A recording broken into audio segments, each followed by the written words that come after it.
ক্ষমতার জন্য অনেক লাশ ফেলিয়েছে। না না না না না না, আমি নিজে নয়, কাজটা করেছে ওই কেষ্ট।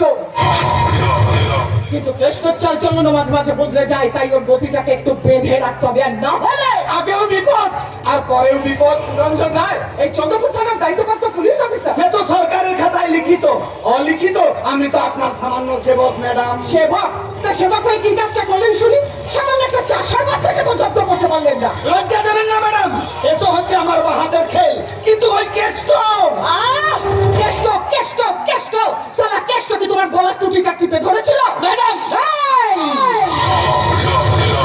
এইভাবে আমি আবার পথের কাঁটাগুলোকে শেষ করে দিই। দ্বিতীয় কোনো চান্স আমার কাছে নেই। আমিও দিতে চাই না ম্যাডাম। চান্স, ওই চান্স শুধু সময়ের অপেক্ষা। নেহাত কেষ্ট আপনার খুব কাছে, তাই তাই নাহলে কি করতে? কি করতে? একটা গুলি তোর মাথার গুলিটা উড়িয়ে দিতে বিধান করেননি কেন ম্যাডাম? এই সোনালী সরকার শুধু নিজের দরকারটাই বোঝে, আর কেষ্ট তো আমার সাথে তুরুপেরটা। কিন্তু ও শালা একটা বেজন্মা, আর বেজন্মা দিয়ে শুধু নিজের নেশা মেটানো যায়, ঘর সাজানো যায় না। তার মানে মানে এটাই যে প্রয়োজন মিটে গেলে প্রিয়জনকে পৃথিবী থেকে সরে যেতে হয়। আর কেষ্ট কেষ্ট তো সবাইকে একটা মাস্তান।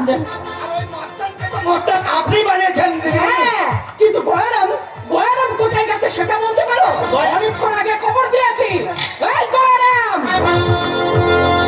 এই তো এসে গেছে গয়ারাম। বলেনি আমাকে ডেকে পাঠিয়েছেন? হ্যাঁ, কেষ্ট একটা বস্তান, সেটা তুমি জানো। কিন্তু এই মাস্তান কিন্তু আপনি বানিয়েছেন, আর এখন সেই কেষ্ট আপনাকেই চুমন করতে চাই। গয়ারাম পণ্ডিত, মন্দিরে হাত দিয়ে যে ঘন্টা তুমি বাজাও, সেই হাতটা আমার ইশারায় চলে। ঘন্টা বাজাতে চাইলে পারবে না যতক্ষণ না সোনালী সরকার ওই হাতটাকে অনুমতি দিচ্ছে। ম্যাডাম, নাচতে গেলে ঘন্টা তারাই টানে যারা ধান্দা করে। কিন্তু এই সোনালী সরকার একটা পাখার বাচ্চা। তাই কিস্তিবাদ কিভাবে করতে হয় সেটা আমার খুব ভালো করে জানা আছে। কিভাবে?